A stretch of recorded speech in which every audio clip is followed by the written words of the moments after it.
Hello, everyone. So, today I'll be talking on rebuilding your life after a stroke.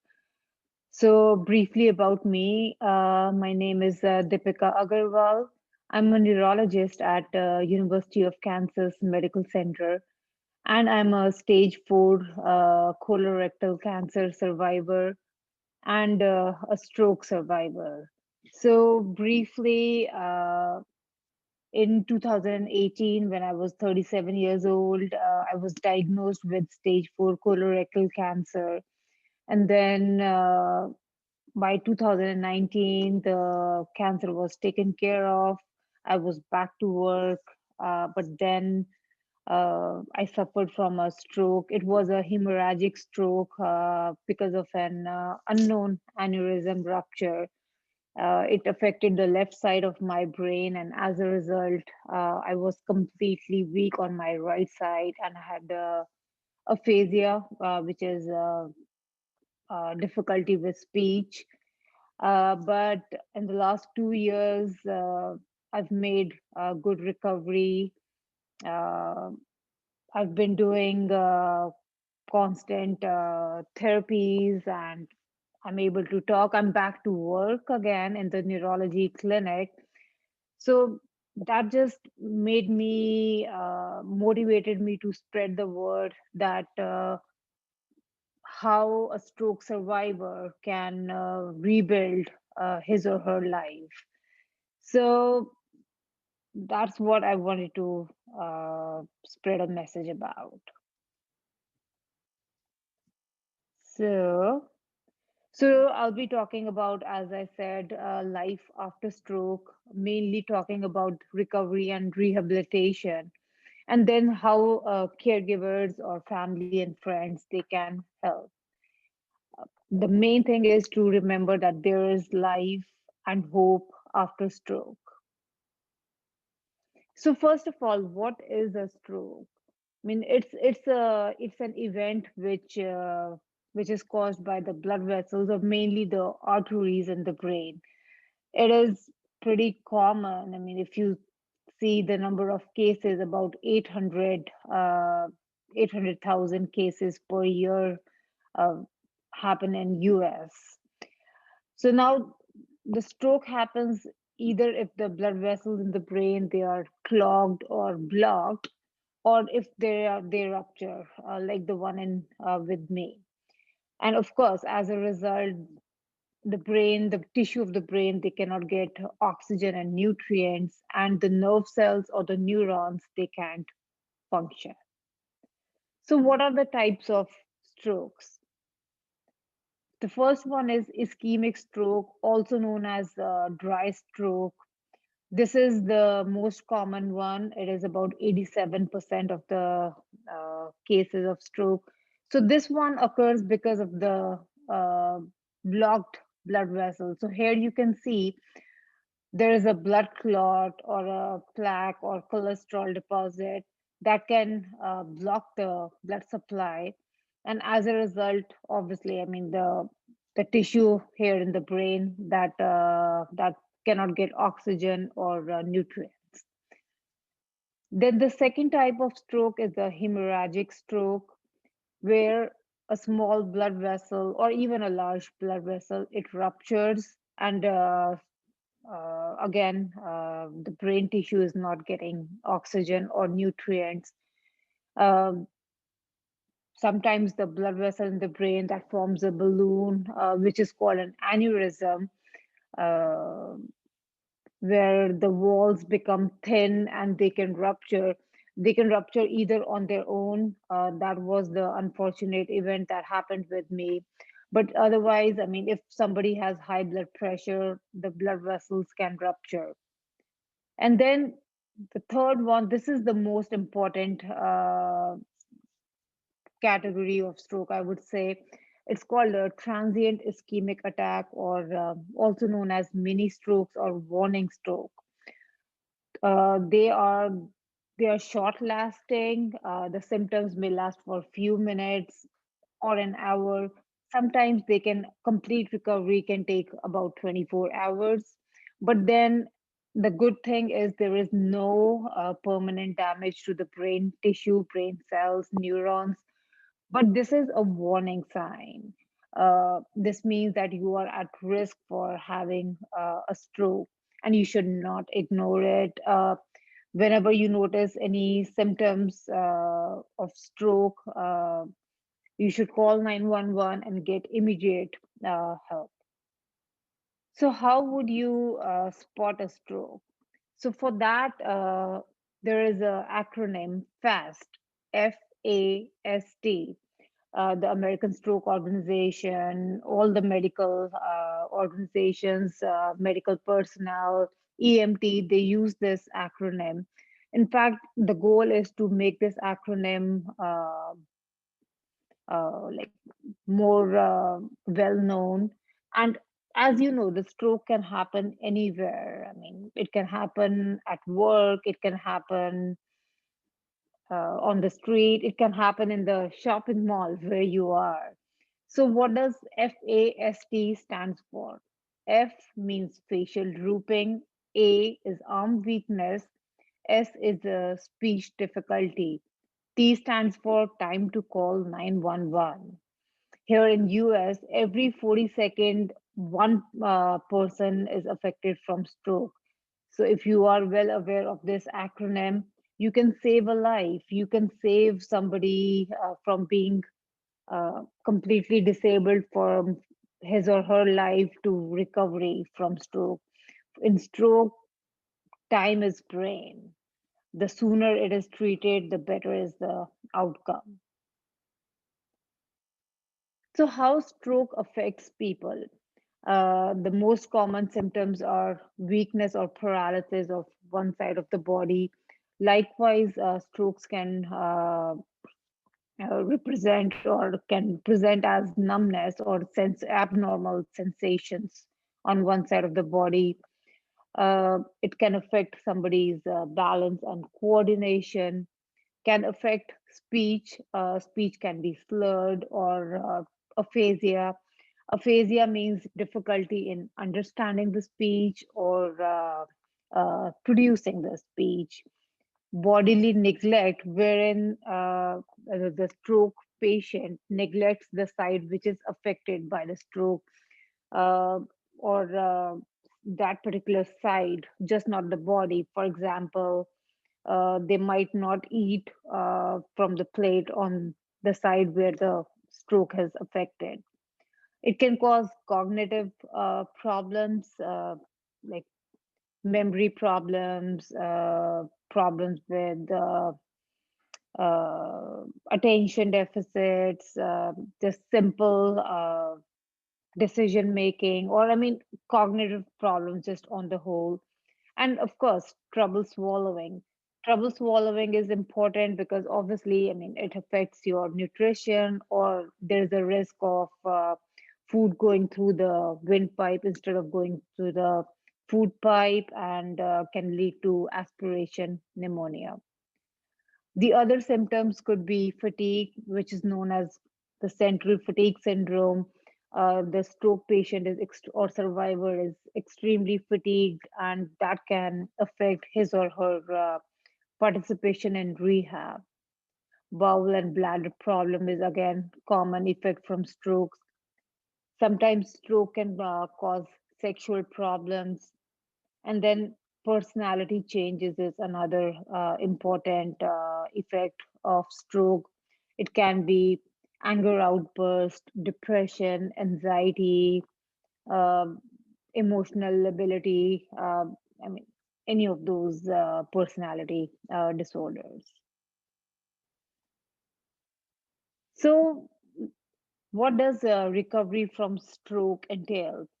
Of course, it does entail the acute treatment in the hospital where someone is admitted in the hospital for either the ischemic stroke or hemorrhagic stroke or TIA. Then is the spontaneous recovery. The third one is rehabilitation. That is the one which we'll be talking more about. And then return to community living and prevention of another stroke. So, rehabilitation, what all it includes. So, rehabilitation is important, and a good rehabilitation uh, with therapists or the team trained or knowledgeable enough to take care of stroke patients that can greatly influence health outcomes and recovery. For the first few months, the brain it acts like a new brain, like a newborn brain, and it's ready to learn, make new connections, adapt, and adjust to the brain injury. And that is when there is rapid recovery.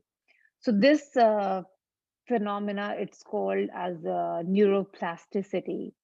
But the good thing is there is no expiration date for rehabilitation for the brain to get better, to recover for neuroplasticity. It can take few months to a few years. Nobody can predict if a stroke survivor he or she is gonna recover, how soon the recovery is gonna happen, and how much the recovery is gonna happen. There is no predictor. That is something I would really want you all uh, to be aware of. So be patient, keep hope, and never give up. Keep doing your therapies. Repetition is the key. So, what do you expect in a rehab? So, there are various types of rehabilitation facilities. The most aggressive or intense is inpatient rehab facility, which is mainly chosen for a stroke survivor who's medically stable but requires medical monitoring and can participate in 3 hours a day of rehab for 5 days a week.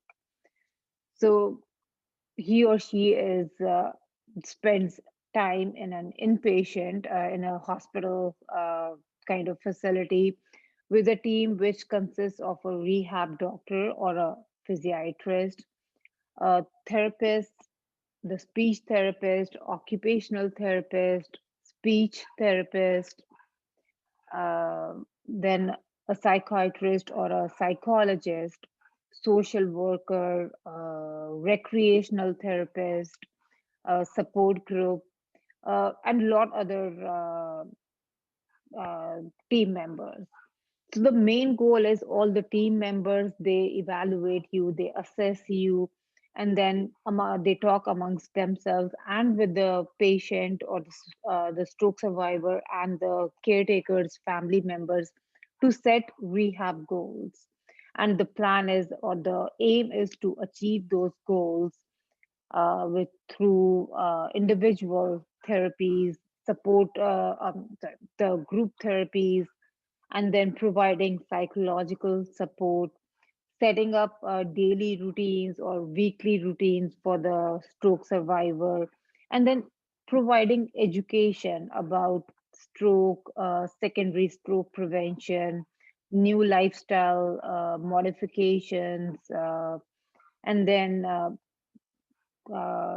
providing education to the caregivers about how they can help the stroke survivor, and then they can provide a lot of community resources.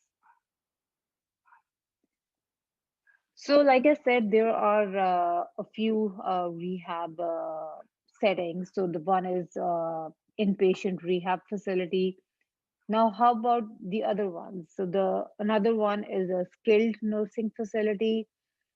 This is mainly chosen for survivors who require daily skilled nursing or rehab care, but they cannot tolerate intense inpatient rehab. That is, I mean, they cannot tolerate at least 3 hours a day for 5 days a week. So for them, no minimum therapy requirement is there, and their therapies is still provided by registered nurses or therapists. The next one is a long-term acute rehab facility, or also known as LTAC, that is used for more uh, sick or for the survivors who have multiple complex chronic medical conditions. Then is the nursing home. This is chosen for the stroke survivors or anyone rather who does not require a skilled nursing facility, but they cannot live independently and need long-term care. Outpatient clinic, that is for someone who does not require an inpatient care and can do participate in physical therapy or the various therapies on an outpatient basis. And similarly, home health agency is used for the stroke survivors who are homebound, and periodically the skilled nursing nurses or the therapist, health aides, they can go to their home and provide care as needed.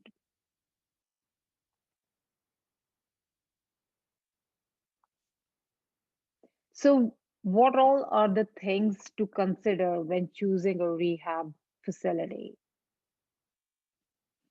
So, the first thing is the rehab facility certified for taking care of stroke patients?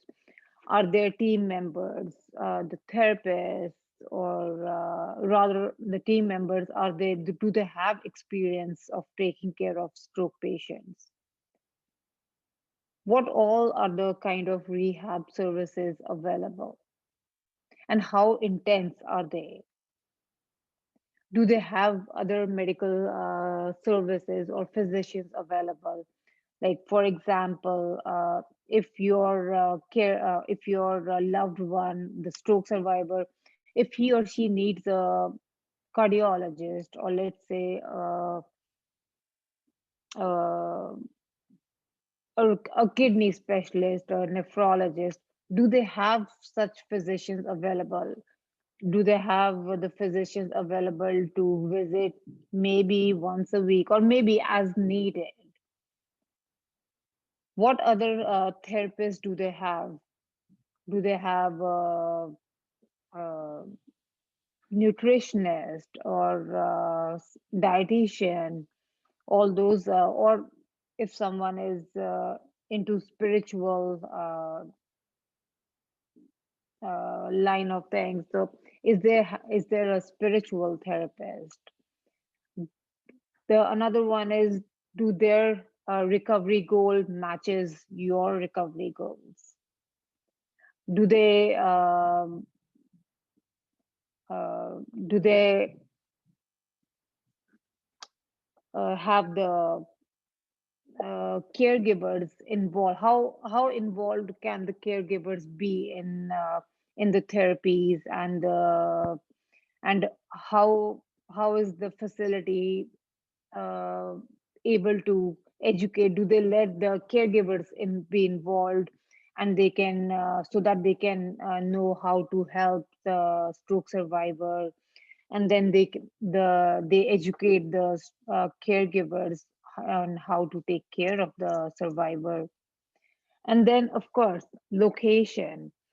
uh, is the location convenient enough for the family members or the caregivers to visit the stroke survivor? And then, last but not the least, of course, insurance. Is the facility in network? And then, what all therapies does it cover? Like, for example, like my insurance, it covers my physical therapy. It has like no cap, no limit. It covers my physical therapies, occupational therapy, speech therapy, but then it does not cover my cognitive therapy. So, and we don't know why the insurance companies they make such rules. Now, but one thing which I want you all uh, to know and always keep in mind that As far as Medicare is concerned, in 2018, Medicare removed the former Medicare therapy caps on outpatient therapy services. So that means your outpatient physical therapy, occupational therapy, speech therapy, Medicare cannot put a cap and say that, oh, you are allowed 20 visits per year and now you cannot get more. No, your therapists, they are permitted to exceed your therapy cap, the so-called cap, if they use a KX modifier. So if you notice that Medicare, you're getting a denial from Medicare, no, talk to your therapist, talk to your physiatrist. They can talk to or do some paperwork with your Medicare, those insurance, and you can get I mean, Medicare will have to permit your therapies.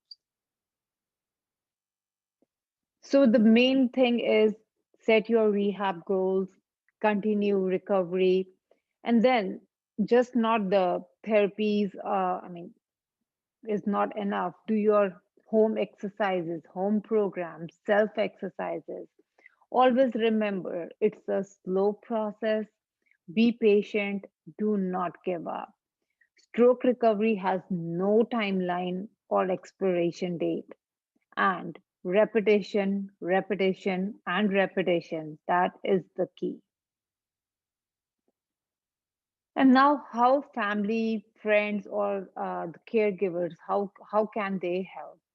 So first, of course, by providing support to your loved one, uh, just providing support and encouraging the stroke survivor to be involved, to go for therapies, frequent visits, and talking to your loved one, spending time with him or her. I mean, you can do simple things like playing cards, or you can play a board game, or just listen to music, or whatever the stroke survivor likes.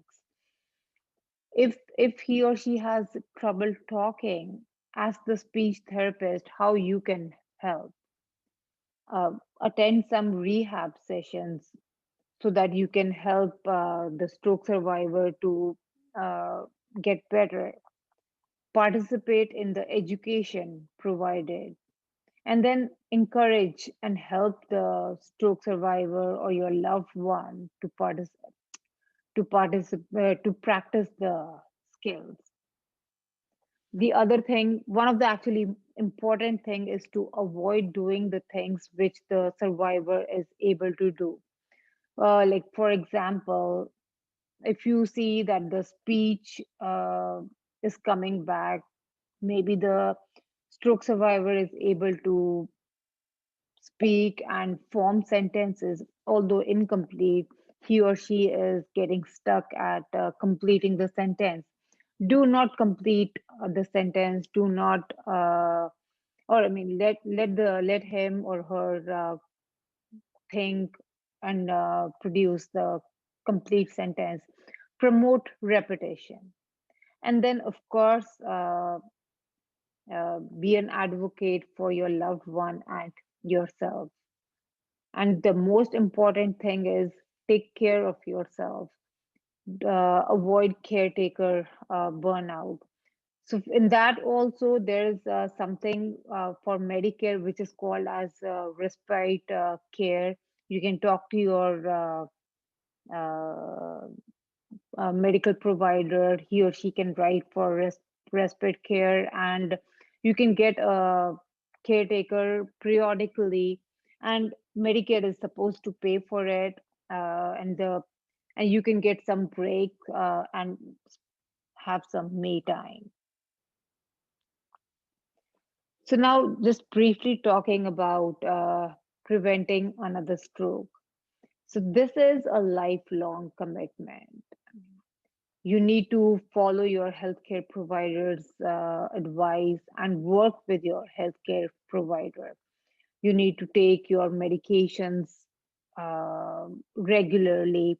Your healthcare provider, after your stroke, might have started you on an antiplatelet therapy like an aspirin or a blood thinner like Coumadin or the newer blood thinners. Might have started you on blood pressure medications or cholesterol medications. Don't stop your medications. Never stop your medications without talking with your primary care or your healthcare provider. Of course, if you are having side effects, inform your healthcare provider.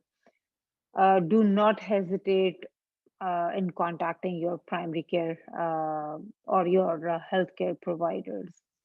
And then another important thing is lifestyle modifications.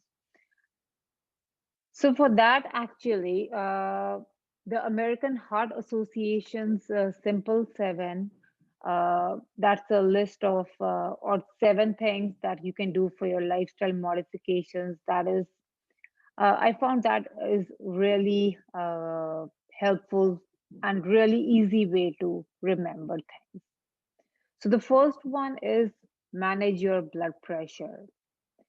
So after stroke, talk to your provider, healthcare provider, that what is your blood pressure goal?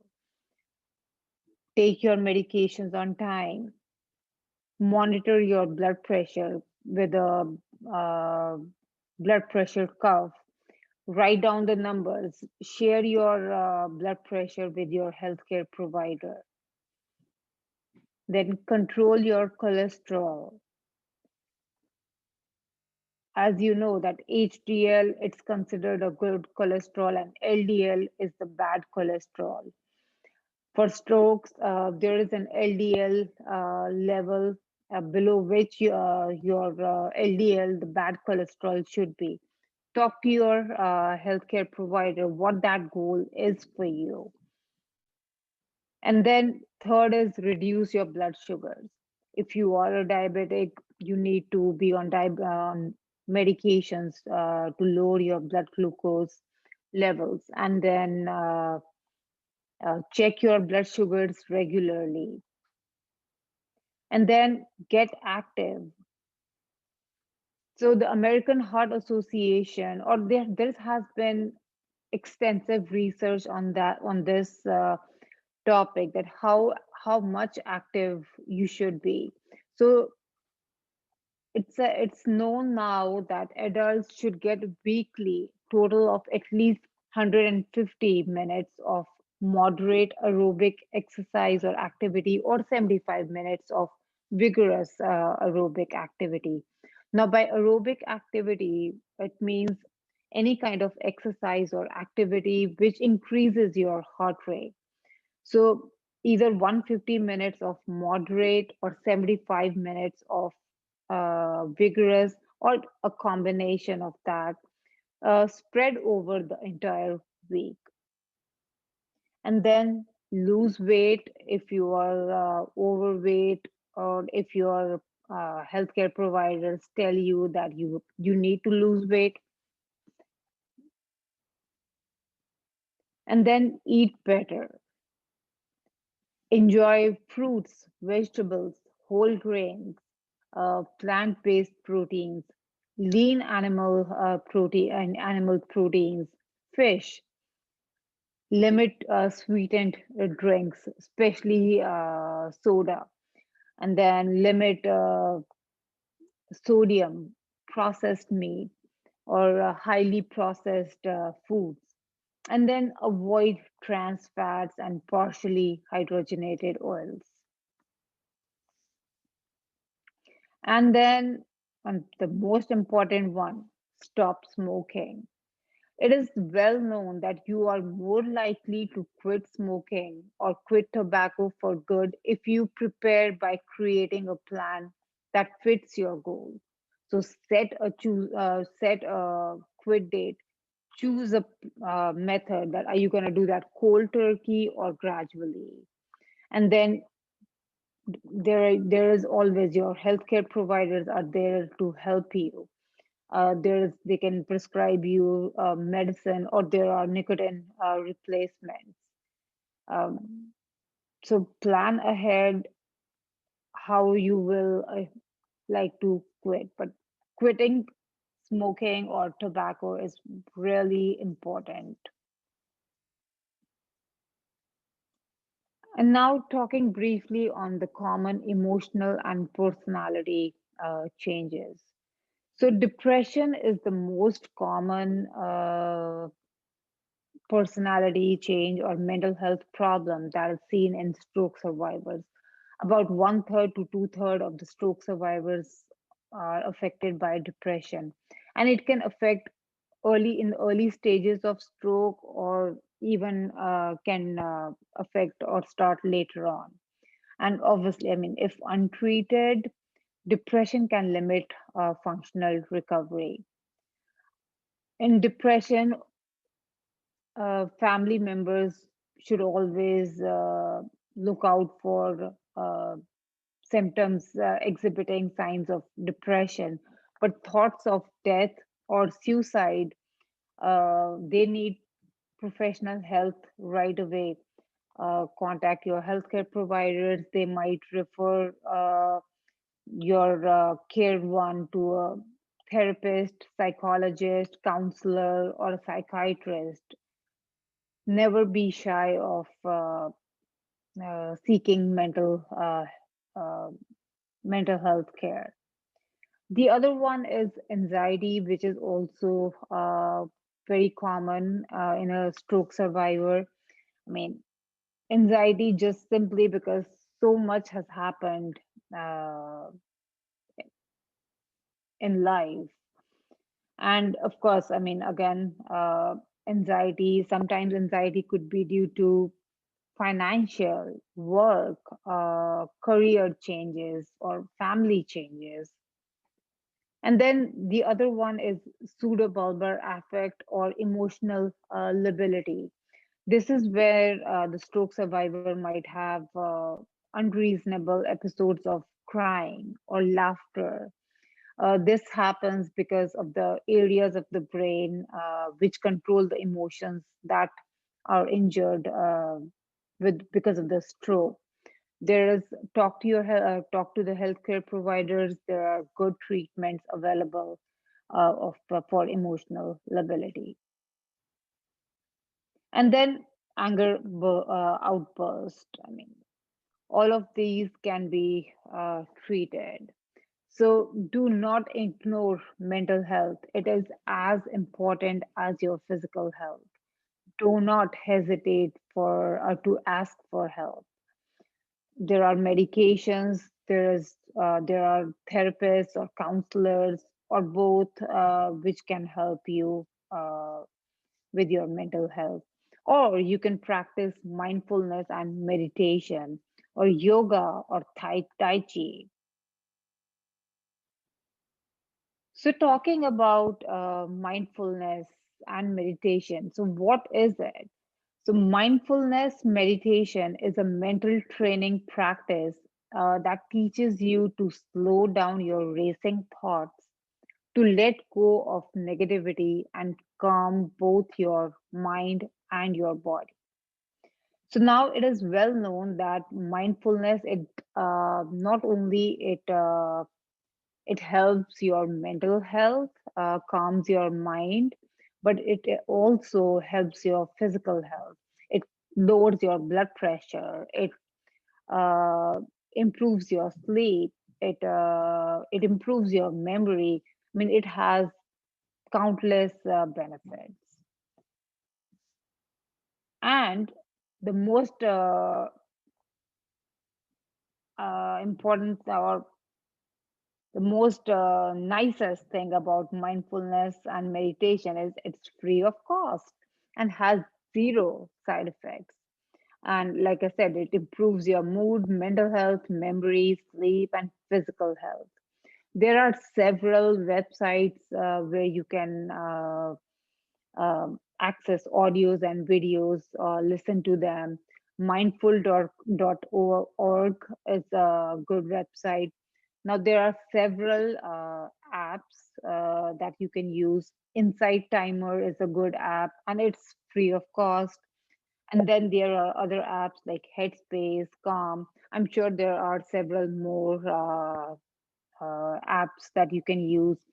Or if not all these, just go to YouTube, type in mindfulness videos for anxiety, mindfulness videos for sleep, mindfulness videos for depression, and it pulls up a list of good videos that are really good. So all you need for this is time and just actually time. So these are the take home points. I really would to love you guys, you to be aware of. So the first one is be patient, never give up. Stroke recovery has no expiration date. Repetition is the key. So just therapies, therapies, and therapies. Do not ignore your mental health. And don't look back. Do not compare yourself from what you are now to what you were before the stroke.